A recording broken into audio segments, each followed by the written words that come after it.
He's dead already. Stop. Release the Kraken! Chelsea, seriously, I just want you to know that I was here when this happened. It's a stretch, and it's in! And I can't remember the last time I saw something like this! Aguero!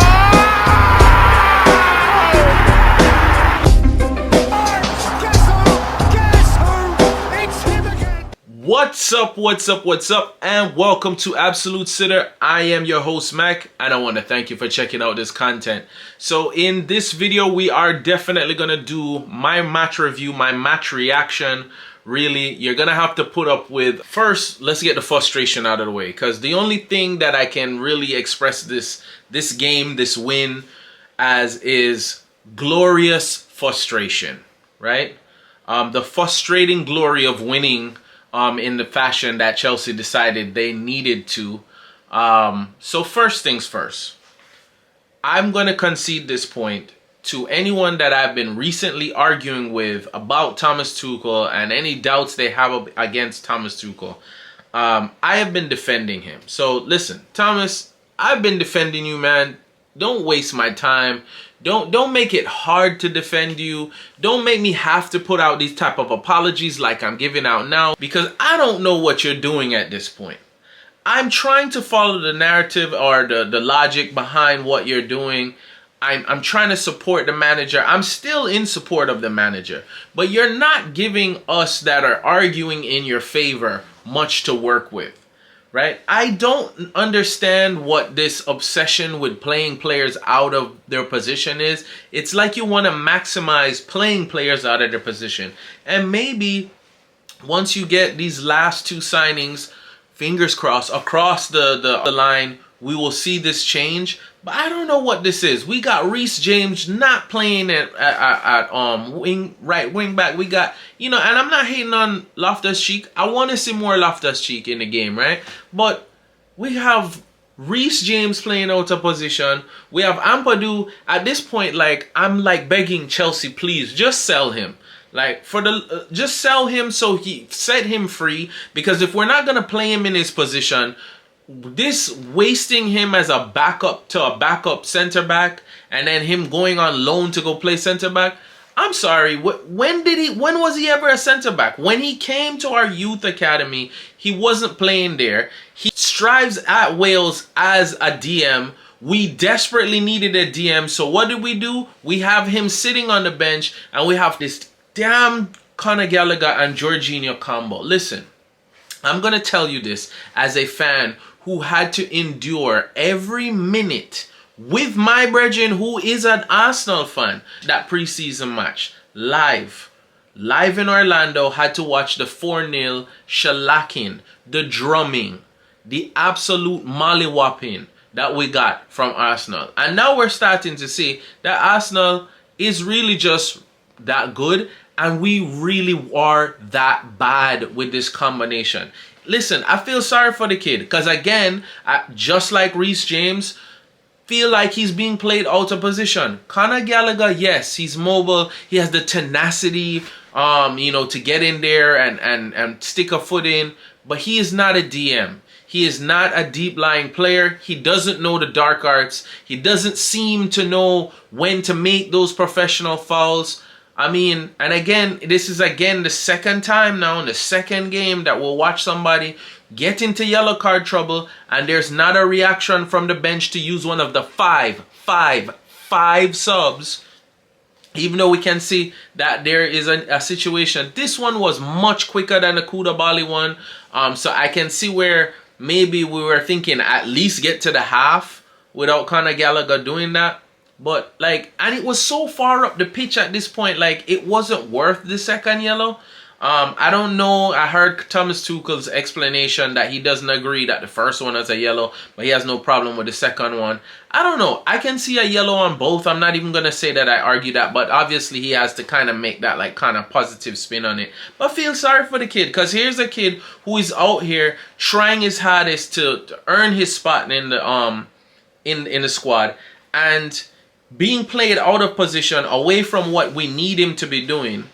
And this is the price we pay. We've done this 3 times now. How many times do we need to see that Jorginho and Gallagher cannot work as a midfield? I don't want to see it anymore. Let's stop with that, okay? We got shellacked by Arsenal with it. We got shellacked by Leeds United. And Leicester should really feel bad because going down to 10 men, we really should have probably got shellacked by them too. And if it wasn't for maybe Jamie Vardy not putting away an early chance, and also Mendy having, you know what, I'm gonna leave Mendy for later because I want to talk about him where he belongs to be talked about, in the positives. Right now I'm still moaning and being frustrated. I mean, Chelsea, you are the only team. It's like you're trying to spite us because back in the Mourinho days they were calling us boring Chelsea. It's like you're trying to spite the fans or something by literally like trying to give us all GERD and palpitations or something. Like, I don't understand why do we have to have this level of like, let's turn something simple into something utterly complicated. I don't want to see any more 95+ minute games. I don't know why we keep finding all of this extra time and all this extra nonsense going on in our games. We don't need this level of excitement, okay? Just the goals, that'll be fine. That's all we need. The drama, the heart palpitations, you know, all of this. Like, I don't want to be on medication to be able to follow you guys throughout a season. Please. No more Jorginho and Conor Gallagher. That's got to go in the same pile as the everlasting, oh my God, it will not go away, the Mason Mount and Kai Havertz, for the love of God. Please, Thomas Tuchel, I am defending you. Can you please stop playing this? By the way, just a small side note. I hope you guys are noticing that. Like, yes, I understand Ben Chilwell is coming off a major injury, but I told everyone, I warned everyone that Cucurella will come in and legitimately challenge for the starting lineup. And I think he might be the preferred starting left wing back at this point. I think that it's going to be up to Ben Chilwell to fight to get back in the team. This idea that like we overpaid for him, well, we did overpay for him. Don't get it twisted, I'm not arguing that. But we paid so much for a backup. Newsflash, I don't think dude is a backup. I think he's a genuine argument for starting there, and Ben Chilwell might be in a bit of trouble there if he doesn't watch himself. Today, Thiago Silva, from what I can see, I didn't get to see all of the game. You snatch the snatch victory from the jaws of defeat. I gotta give you that. That's why I say it's like this frustrating glory. But it's like, why did it even have to come to that? We were all over them at the beginning, dominating possession. This looked like it should have been. I mean, it wasn't gonna be Liverpool versus Bournemouth. Like, you know, it wasn't gonna be an absolute unbalanced mollywhopping. By the way, Liverpool side note, why? Why did you do that? Why did you do that? Taking out all your frustrations on that poor side because you lost to United. I hate to tell you guys, 7, 8, 9 goals was not gonna make up for losing to United in the fashion that you did. But man, did you guys get off on them? That was unnecessary, bro. Like, for real. That was like you're punching just like chunks of meat now. It's over. They have no more teeth. He's dead already. Stop. It was so bad that in our group, someone was asking if Scotty Parker was just going to lose his job.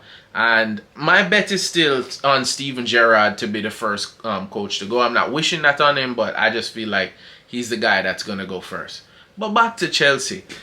Like, I don't get it. Can someone tell me why Pulisic and all the other attackers are not with 5 subs getting in the game? How long do we need to suffer this now? I'm starting to get Morata vibes from this now. It's starting to become painful to watch this combination. And it shouldn't be, because we're talking about quality footballers. We're not talking about dripping in white juice losers like a Morata or something like that. It shouldn't be as painful as watching tours where you actually feel sorry for the person. You know what I mean? And I think that if we'd get a damn actual striker, and we'd be much better off. Much better off. It's Kai or Mason Raheem Sterling, and hopefully I'm praying that Aubameyang, and when Aubameyang needs to be switched out, Broha, like why are we doing this? Yes, I understand Broha got injured and all that, but like, come on. The frustration just doesn't end with Chelsea. Like, Thomas Tuchel, get it together, bro. You're making it difficult for us to defend, you know. Seriously. The only positive that I can take from the Conor Gallagher red card is that we cannot see Conor Gallagher and Jorginho line up. No more of that. No, I've gotten all the frustration out. I think I've vented it out. Give me a minute here. Yes, alright. So we can talk about the positives. And that's why I bring up Mendy here. Now listen, a friend of mine pointed this out, and I do want to acknowledge it, that Mendy got beat on his near post. Should have probably done better with the goal. But there was a lot of positives from Mendy. There was a sweeper keeper moment where he came out early, was decisive, you know, made the save. There was a couple other saves. I mean, yes, he should have done better on his near post, but there were some incredible other saves there that I don't want to scrap his whole performance and get to this point where we start to become the pressure that gets into the media narrative that's like, what's going on with Mendy? The quality is still there, but I just know what he did in this game was admirable, especially because we were down to 10 men. The focus level had to be on there. The concentration level had to be on there. Absolute masterclass by Thiago Silva. You know, we keep on preparing for Thiago Silva's inevitable demise or his decline, but the guy is showing us at 37 that this whole worry about like signing 30-year-olds, I'm not saying I want a whole team of 30-year-olds, but please, guys, when we're going to sign somebody who's meant to be a stopgap or a short-term kind of thing, please stop bringing up that they're 30, because this guy is still doing it. Is he going to do it every game? No, that's where you need to put your big boy pants on. You're a big, prestigious Champions League club, and you have a big squad, and that's where you use your depth and use one of your 5 substitutes. But Thiago Silva was excellent today. Shout out to my boy. I don't know where he's going to end up at this rate, Chalobah. But like, he deputized. I felt somewhat assured with him back there. Obviously, I wasn't terrified that Koulibaly wasn't going to be in this game as much as I miss Koulibaly being in the game, and I'm glad it wasn't a straight red and he's only going to miss the one game. Jorginho was Jorginho. Again, people can blame him for being not so mobile, but Jorginho wasn't the problem today. Again, it was Conor Gallagher being played out of position. And Ampadu is on the damn bench. Play him there. I know it's less mobile, but like, stop with this already. We gotta stop. Ruben Loftus-Cheek playing excellent again. I don't, you know, as much as I want to see Reece James go back to playing right wing back, we gotta find a way to get this kid in the team somehow. Running maybe a flat back 4 or some kind of change in the midfield or the attack maybe. I literally felt like Raheem Sterling was like, no, I'm not used to this, bro. I'm not used to this. I am not used to, even when we don't play well, like not being able to score goals.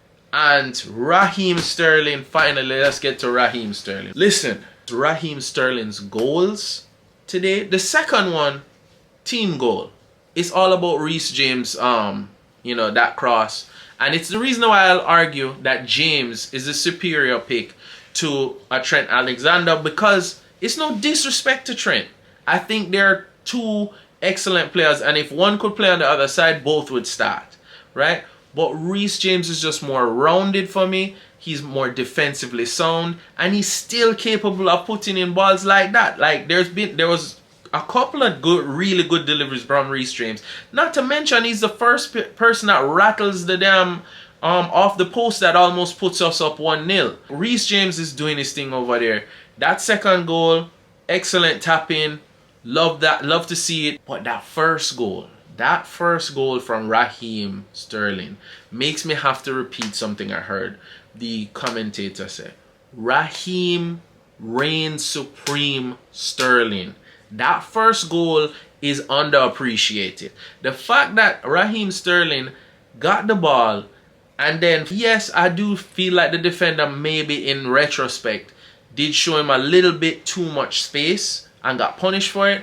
But he also built that space, and just to take that shot, switch over on the right, take that shot and turn it into like almost like a lob, like a chip, but with enough power generated and enough like flight of the ball where it goes up that high and the goalkeeper makes a legitimate jump for it, where you can't blame the goalkeeper at all. It's not like he's not seeing it. It's just the flight of the ball is impossible, and you can't say it's like luck. It's not ricocheting off or something. This is meant to be what it is. It lobs over. It's just, go watch the goal if you haven't watched it. And if you have watched it, go back and watch it again. For any stick I've given him, banter about Raheem Sterling, or when his Liverpool days, or even Man City, yo, it's not just because he was a Chelsea boy. If I saw him score that goal at Man City, I'd have to give it up to him. What a way to get your first goal in front of the home fans. That one is one to remember. And credit to the whole spirit of the team that they went out there and still pretty much found a way to, like, at times watching back some of the highlights and the little bit of the game that I could watch, you couldn't really tell that we're down to 10 men. And I feel like when we've seen Liverpool do this, they've gotten praise for this. So hopefully Thomas Tuchel also learns from this, not only from a behavioral standpoint, but maybe he'll analyze the game a little bit differently, watching it from where he watched it from. I hope he can get to analyze the game a little different and see where some adjustments need to be made. And please, I hope that by the time the next league game rolls around, not only will Fofana be in the team, but that Aubameyang will be across the line, because we need a striker. If we had a striker, right, someone who can fluently switch off with Raheem Sterling and Kai Havertz, and they can be a fluid front three, I think you would see Kai Havertz come to life. I think Mason Mount's game would come up. I think Raheem Sterling is going to do more of what he's doing right now, but with a striker. We need a striker. Please, don't let the window close and this be some argument of, oh, well, we only want to give you a 3-year contract and you want a 4-year contract. Just give the man the damn contract. Just give them the extra 5 million. Like, come on, you're trying to pay 60 million right now for Gordon right now. He has 4 goals to his name, bro. 4 goals to his name. Newsflash, Thiago Silva back there is turning 38. I think we can handle a proper contract, a proper last contract for a 33-year-old. And someone who's looking to get a proper contract, yeah, you can still argue that they're looking for a payday, but they're looking for a last move to maybe come and prove themselves, okay? This guy definitely has unfinished business in the Premier League. Let's get it across the line. Jeez, I don't know why Chelsea has to be an unhealthy relationship in my life, but it was, again, glorious frustration to win the game. You guys, please just comment below. Let me know how you got through it. What did you see? What did you think about it? Hit the like button, smash the bell, subscribe, all that good stuff down there. I'm looking forward to hearing from you guys and seeing if we all need to, if we can maybe do a group therapy session of continuing to watch these guys, especially if they're going to keep doing this to us. On to the next one. Until next time, don't get caught in front of goal and miss an absolute sitter.